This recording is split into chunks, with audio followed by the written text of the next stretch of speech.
Good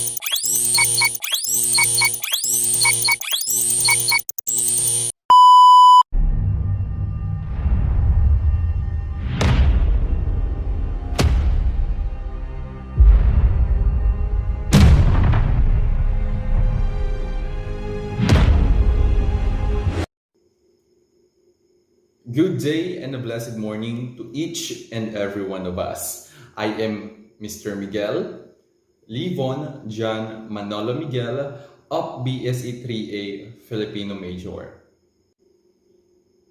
Today, I'm going to discuss to you the continuation of my final examination, part 2, which is the oral presentation.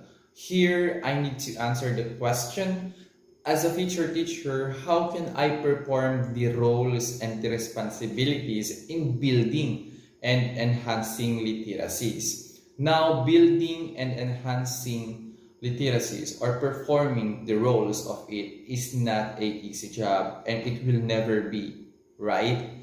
We all know that we have different literacies across our curriculum. So for me, for example, I must possess a different skills and abilities for me to effectively do my duties. That's why I just listed a few things that I must follow or possess for me to effectively perform my responsibilities. First up, a knower. Yes, I must become a knower. It is very important to know the ideologies of different literacies, because how can I be able to perform my roles if I don't have enough knowledge for that specific literacy, right? Tama po ba? One must be knowledgeable enough to perform his duties. Hindi naman pwedeng gumawa ka ng isang plano nang wala kang sapat na kaalaman rito. That's why being knowledgeable and being a knower is very important, especially in building and enhancing literacies, because it helps you to effectively perform your roles. Next, one must have this what we so-called determination or being passionate. Yes, it is very important for us, especially in performing our roles and responsibilities in building and enhancing literacies. Imagine, hindi mo naman magagawa ang isang bagay kung hindi ka interesado dito or kung hindi ka determinadong tapusin ito. So if I don't have this what we so-called determination, then I can't perform well my responsibilities. That's why being determined and being passionate is very important, especially in performing our roles and responsibilities in building and enhancing literacies. Kasi di mo naman magagawa ang isang bagay kung hindi ka determinado. As simple as that. Parang it's just like a fuel of willingness to go forward and to move forward to finish your performance, especially in building and enhancing literacies. Kaya nga sinasabing determination and being passionate is a must to possess. Now, let's proceed in number 3, which is being a strategist. Yes, I must become a strategist or a strategic person. And it is really important in performing my roles in building and enhancing literacy. Now, building and enhancing literacy is not an easy thing to do. It is a process of planning and implementing. As a future teacher, I must use different strategies for different literacy. We all know that we have different literacies across our curriculum. Kaya dapat tama at akma yung pamamaraan na ginagamit natin for that specific literacy to exert the full potential of that certain literacy. Ngayon, we have to cite an example. Halimbawa, ang social literacy. Social literacy is just one of the many literacies that we have across our curriculum. Ngayon, what we have to do as a future teacher, what I have to do as a future teacher, ano nga ba yung maaari kong gawin to build and enhance this kind of literacy?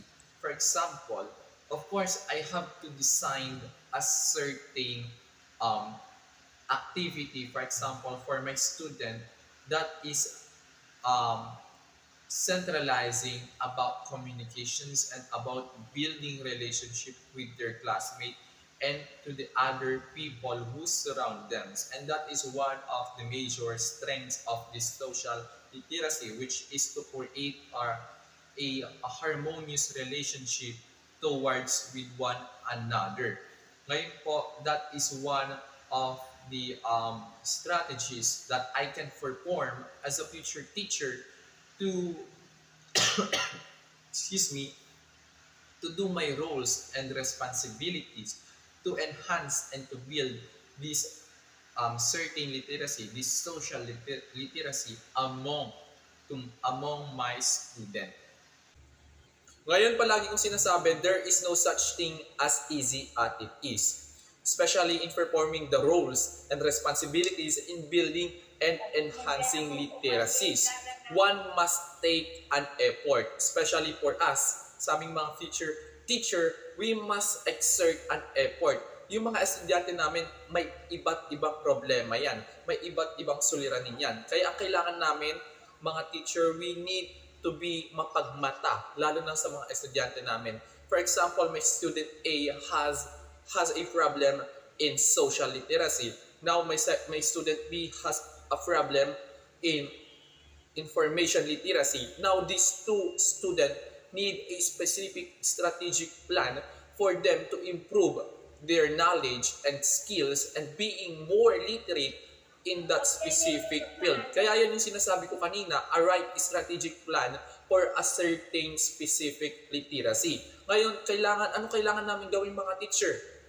Siyempre, kailangan namin mag-design ng o kaya magplano na ng mga iba't ibang activity or iba't ibang output na kailangan namin ipagawa sa mga estudyante namin to improve o para mahubog yung kakayahan ng aming mga estudyante for that specific literacy. For example, the social literacy.